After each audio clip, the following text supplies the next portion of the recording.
குழுவிற்கு முதற்கண் வணக்கத்தை தெரிவித்துக் கொள்கின்றேன். அனைவருக்கும் வணக்கம். என் பெயர் ஆர் கிருபாஷினி. நான் 6ஆம் வகுப்பு படிக்கின்றேன். ஊராட்சி ஒன்றிய நடுநிலைப்பள்ளி சதுரங்கப்பட்டினம்.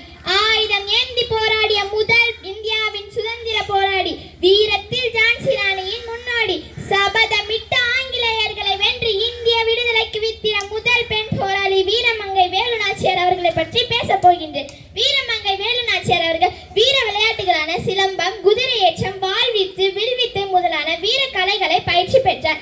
1746 சிவகங்கை